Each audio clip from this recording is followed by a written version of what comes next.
अस्सलाम वालेकुम स्टूडेंट्स आज हम पढ़ेंगे प्रोटीन एनर्जी मल न्यूट्रिशन। इसका क्या मतलब है कि हम जो डाइट लेते हैं इसमें अगर प्रोटीन डिफिशिएंसीज हो या प्रोटीन हम कम लेते हैं या प्रोटीन नहीं लेते हैं सो प्रोटीन एनर्जी मल न्यूट्रिशन ऐसे न्यूट्रिशन से हमारे बॉडी पर क्या असर पड़ता है, क्या होता है मतलब। आज हमारा ये टॉपिक है प्रोटीन एनर्जी मल न्यूट्रिशन। देखते हैं, डिस्कस करते हैं कि इसमें क्या होता है।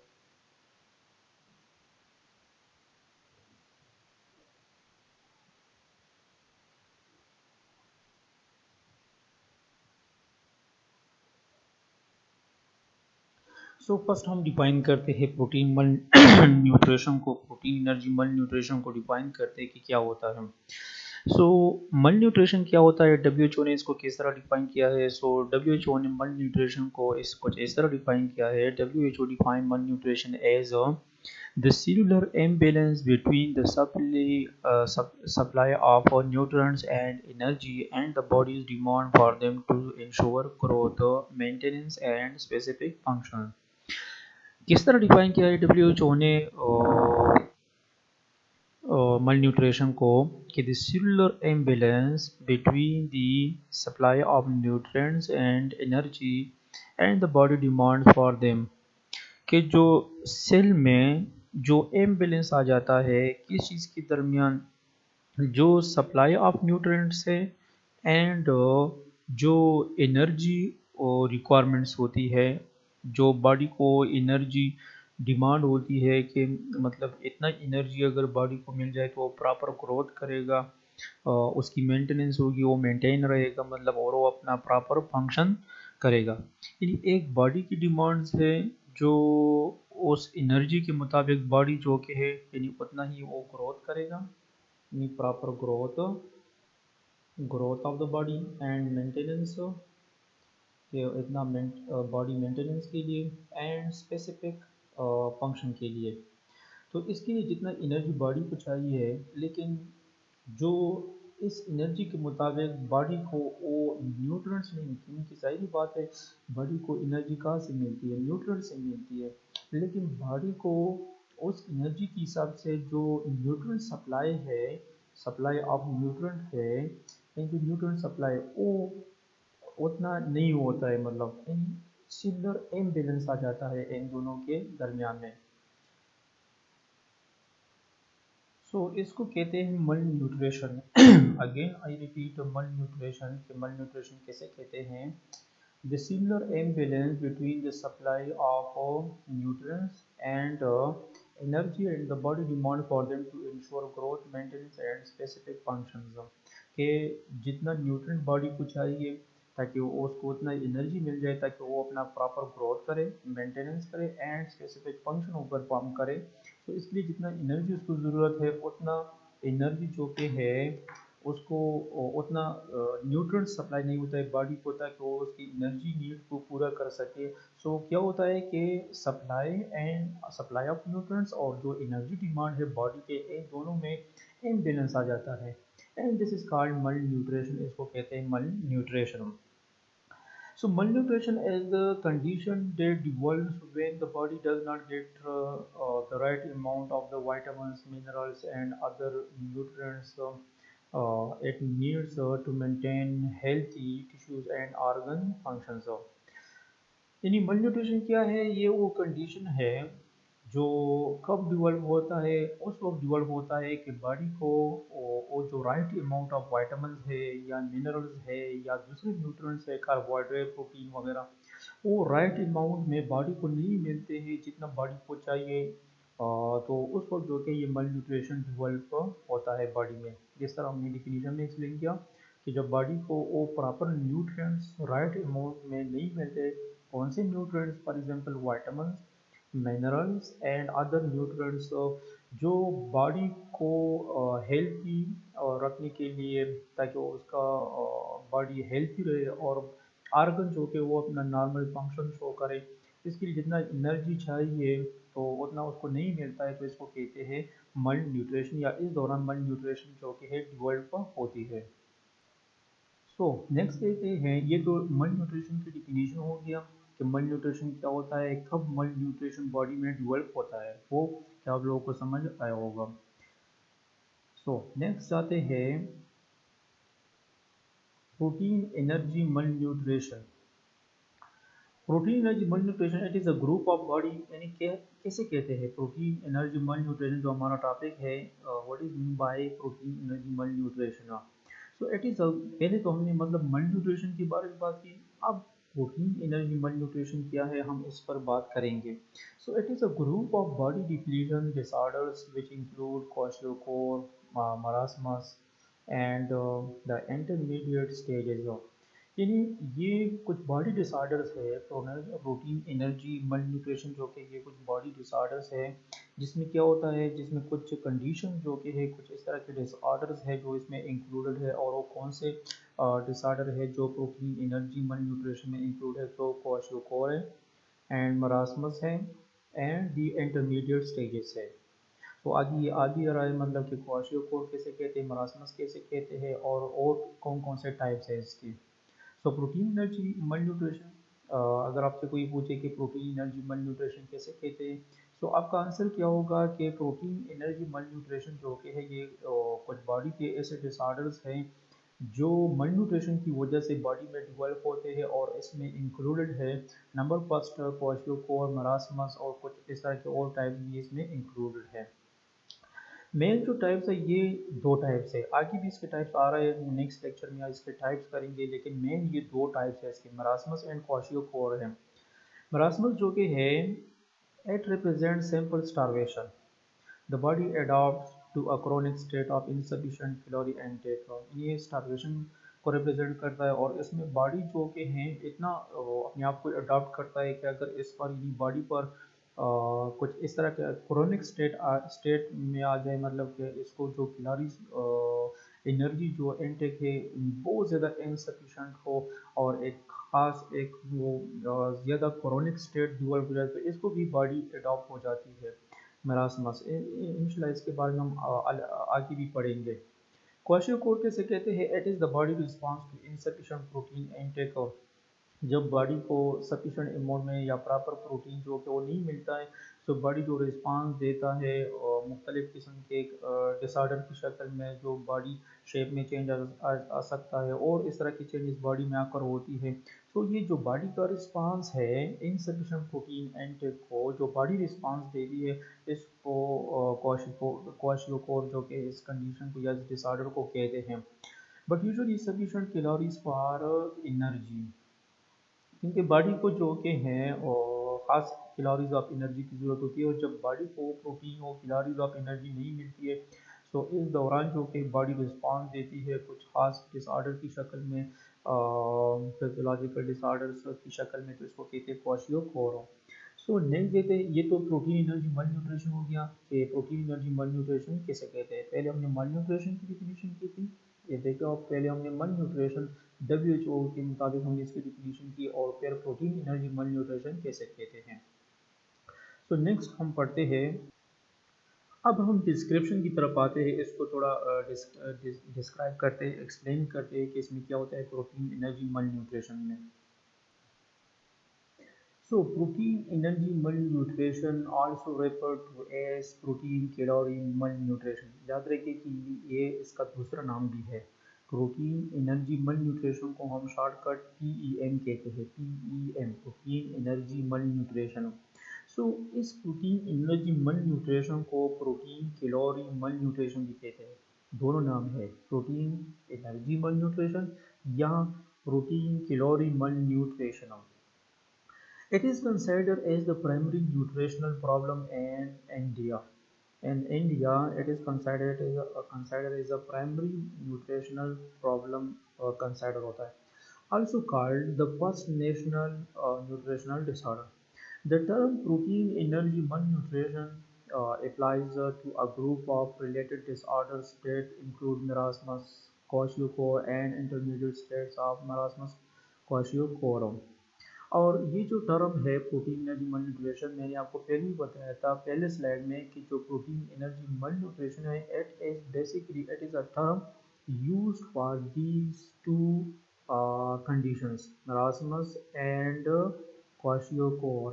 और एक थर्ड जो कि है क्या है कि मरासमस क्वाशियोकोर का जो इंटरमीडिएट स्टेट है, यानी इनका जो इंटरमीडिएट स्टेट है मरासमस एंड क्वाशियोकोर एंड मरासमस क्वाशियोकोर का जो इंटरमीडिएट स्टेट्स है, असल में प्रोटीन एनर्जी मल न्यूट्रिशन जो कि है ये इन तीन डिसऑर्डर्स का नाम है जो आगे हम डिटेल से पढ़ेंगे। So protein energy malnutrition is due to food gap between the intake and requirement, यानी बेसिक इसका जो कॉन्सेप्ट है वो क्या है कि प्रोटीन एनर्जी मल न्यूट्रिशन जो कि ये जो एनर्जी एंटेक है और जो रिक्वायरमेंट है बॉडी की, ये दो बातें हैं। एक जो बॉडी को हम एनर्जी एंटेक होती है यानी जो एनर्जी हम लेते हैं, और एक जो बॉडी को रिक्वायरमेंट होती है, इन दोनों के दरमियान जो फूड गैप है, इन जो गैप आ जाता है क्योंकि जितना रिक्वायरमेंट होता है उतना हम बॉडी को सप्लाई नहीं करते हैं, यानी डिफिशिएंसी ऑफ न्यूट्रिएंट्स अकर होती है, इसको कहते हैं प्रोटीन एनर्जी मल न्यूट्रिशन। इसमें प्रोटीन एनर्जी मल न्यूट्रिशन में हमने ये बात की कि इसको प्रोटीन खिलाड़ी मल न्यूट्रिशन भी कहते हैं इंडिया में, क्योंकि ये मैंने जो रिसर्च वो है वो इंडिया का है, इसलिए यहाँ पर इंडिया की बात की, इंडिया की जिक्र होती है कि इंडिया में ये प्राइमरी न्यूट्रिशनल प्रॉब्लम जो कि कंसिडर होता है और फर्स्ट नेशनल न्यूट्रिशनल डिसऑर्डर इसको कंसिडर किया जाता है। और असल में फिर हमने बात की कि जो प्रोटीन एनर्जी मल न्यूट्रिशन है PEM, ये एक तो ग्रुप ऑफ डिसऑर्डर्स का नाम है और कौन कौन से डिसऑर्डर्स में आते हैं मरासमस क्वाशियोकोर और इंटरमीडिएट स्टेट जो इसका है मरासमस क्वाशियोकोर का जो इंटरमीडिएट स्टेट यानी तीन पैथोलॉजिकल जो डिसऑर्डर्स है इनका नाम है। और असल कंसेप्ट इसमें क्या है कि प्रोटीन एनर्जी मल न्यूट्रिशन जो कि है ये असल में जो फूड गैप है, एक तरह का फूड गैप है जो इनटेक और रिक्वायरमेंट्स के बिटवीन जो कि है एक फूड गैप है, ये उतनी एनर्जी बॉडी को प्रोवाइड नहीं होती है जितना उसको चाहिए, मतलब जितना वो बॉडी को ज़रूरत है मतलब। सो नेक्स्ट देखते हैं। तो नेक्स्ट इसमें आता है एटियोलॉजी की तरफ हम आते हैं कि मतलब क्या होता है एटियोलॉजी मींस काजेस, कि इसके काजेस क्या है, प्रोटीन एनर्जी मल न्यूट्रिशन के काजेस क्या है। So what are the causes of protein energy malnutrition, the causes of या the aetiology of protein energy malnutrition is different combinations of many aetiological factors can lead to protein energy malnutrition and children. आमतौर पर protein energy malnutrition जो कि हैं ये children में ज़्यादा अकर होती है, क्योंकि चिल्ड्रन में क्यों ज़्यादा होती है, क्योंकि चिल्ड्रन होते हैं उसको ज़्यादा एनर्जी की ज़रूरत होती है, उसकी बॉडी जो कि एक तरह की ग्रोथ स्टेज में होती है, उसके बोन्स उसके सारे मसल्स या डिफरेंट बॉडी पार्ट जो कि वो ग्रोथ स्टेज में होते हैं, वो ग्रोथ करते हैं, बॉडी का हर पार्ट हर मसल हर आर्गन ये ग्रोथ स्टेज में होता है। इसलिए इस स्टेज में यानी चिल्ड्रन ये जो स्टेज है लाइफ का, इस स्टेज में जो कि है एनर्जी की ज़्यादा ज़रूरत होती है ताकि चाइल्ड जो कि वो अच्छी तरीके से अच्छी तरह से ग्रोथ कर सके। सो मोस्टली ये चिल्ड्रन में अकर होती है। और इसके काजेज़ क्या है या इसके जो एटियोलॉजिकल फैक्टर्स है वो क्या है, so they are social and economical factors. Social और इकोनॉमिकल फैक्टर भी हो सकते हैं, सोशल फैक्टर भी हो सकते हैं, इकोनॉमिकल फैक्टर भी हो सकते हैं, बायोलॉजिकल फैक्टर भी हो सकते हैं।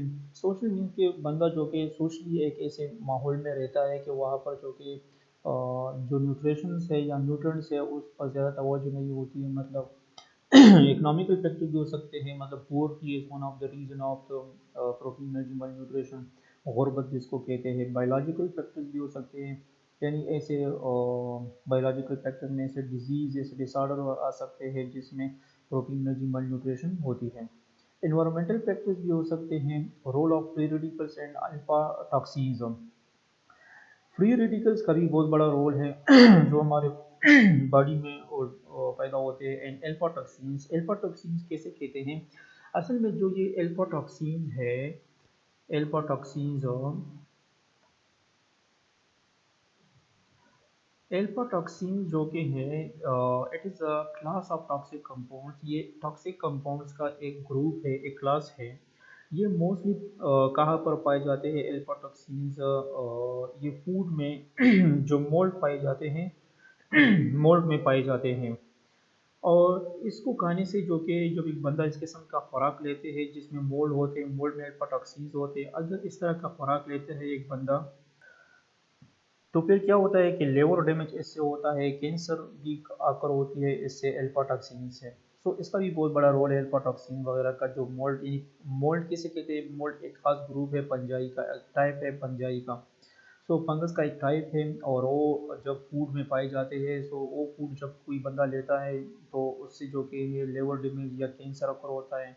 इसकी वजह से भी जो कि प्रोटीन मल न्यूट्रिशन अकर होती है। And age of the host causes में एक होस्ट के एज पर भी डिपेंडेंट है, मतलब एज पर भी डिपेंड करता है कि एज कितना है।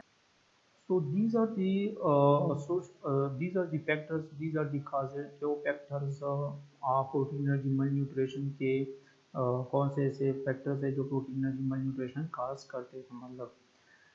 नेक्स्ट देखते हैं इसमें, among the social, economical and biological and environmental factors, the most common cause are, यानी social, economical, biological, environmental factor में कौन कौन से ऐसे काजेस आ सकते हैं। Lake of breast feeding and giving diluted formula, यानी अगर ब्रेस्ट फीडिंग जो कि है ये नहीं होता है और हम बाहर से कोई ऐसा फार्मूला, डाइल्यूटेड फार्मूला या बाहर से ऐसा फार्मूला हम देते हैं फीडिंग के लिए बच्चे को, तो उसकी वजह से प्रोटीन एनर्जी उसमें ख़ास और प्रोटीन रिक्वायरमेंट्स पूरा नहीं कर सकते, मतलब।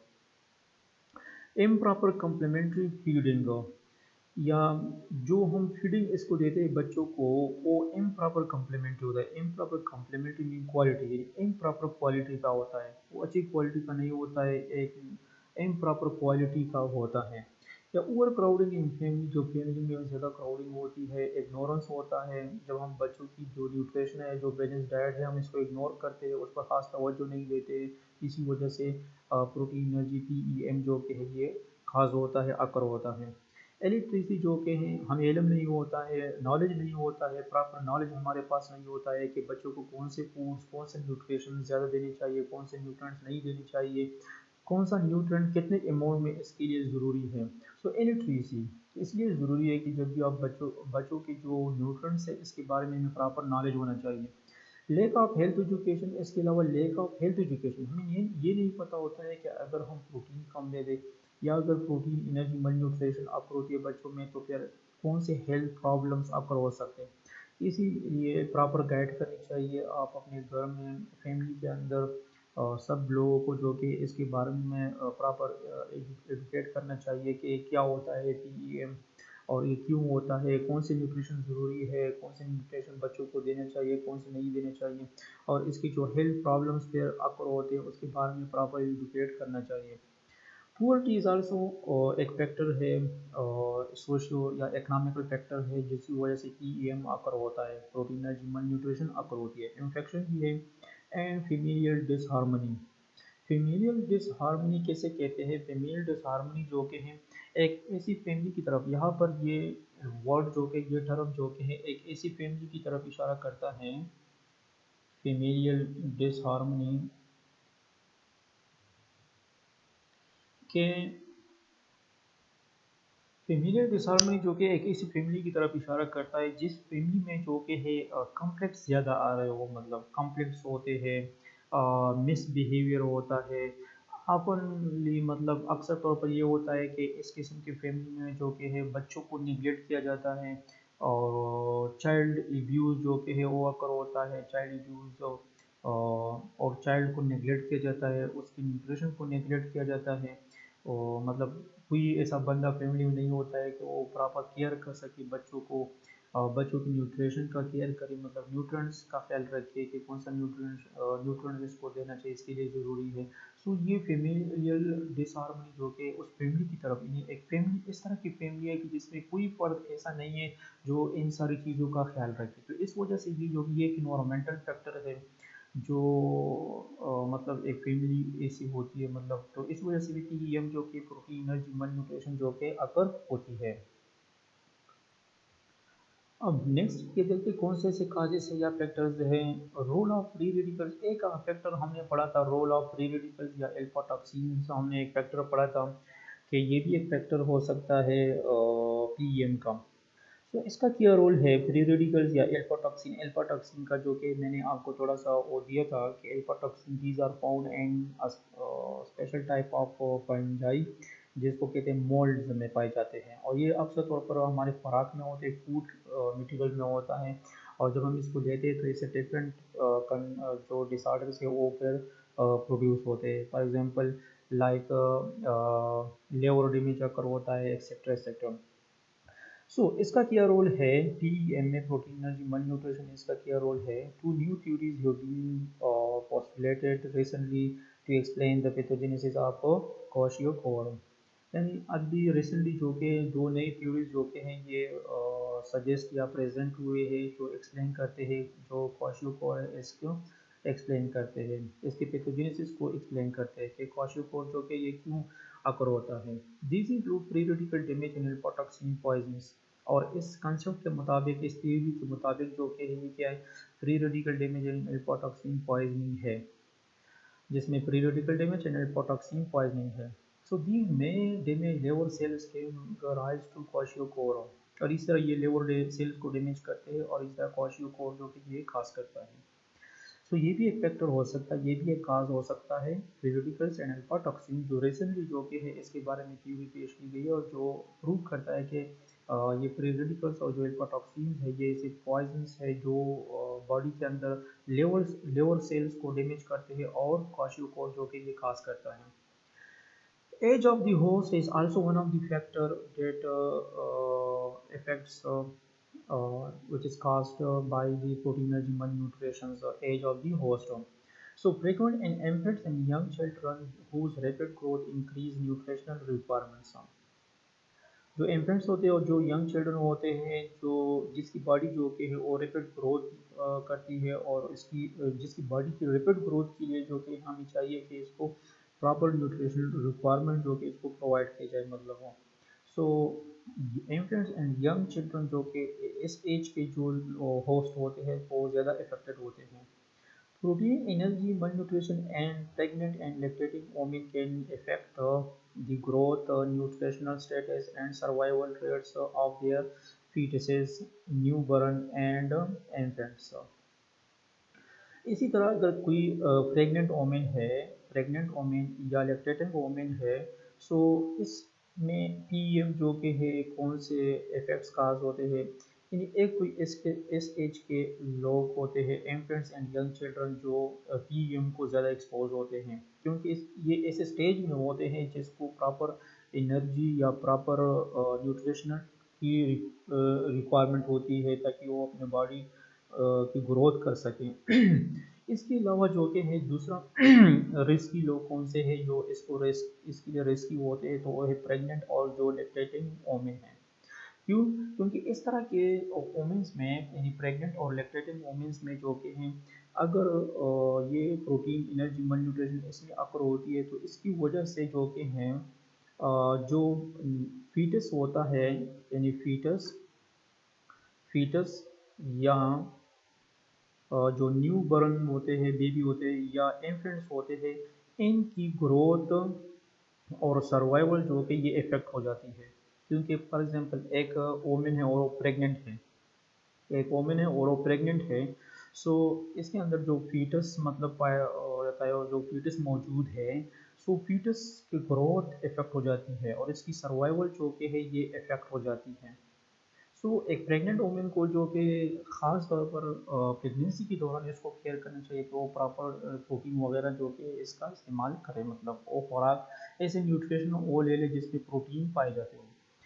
इस तरह लैक्टेटिंग वुमेन जो होती है, तो जब न्यू बर्न होते हैं, न्यू बर्न जो बेबीज़ होते हैं या जो इन्फेंट्स होते हैं, तो उसके लिए फिर, और एक लैक्टेटिंग वुमेन है जो अपनी बेबीज़ को जो कि न्यू बर्न बेबीज़ को या इन्फेंट्स को जो कि हैं लैक्टेट करती है, मतलब तो इस दौरान भी इसको प्रोटीन की ख़ास प्रोटीन जो न्यूट्रिशंस होती है इसका ख्याल या इसके केयर करना चाहिए, क्योंकि अभी जो चाइल्ड है, जो न्यू बॉर्न चाइल्ड है या इन्फेंट्स है, ये इस स्टेज में है कि इसको प्रॉपर प्रोटीन मिल जाए ताकि वो ग्रोथ कर सके, अदर एक्टिविटी या बॉडी ग्रोथ कर सके, मतलब। सो ये दोनों जो कि हैं, एक इन्फेंट्स और यंग चाइल्ड, और दूसरा प्रेग्नेंट और लैक्टेटिंग वुमेन, जो कि दो किस्म के लोग हो गए एज के लिहाज से कि ये ज़्यादा एक्सपोज होते हैं या रिस्की होते हैं पीएम के लिए।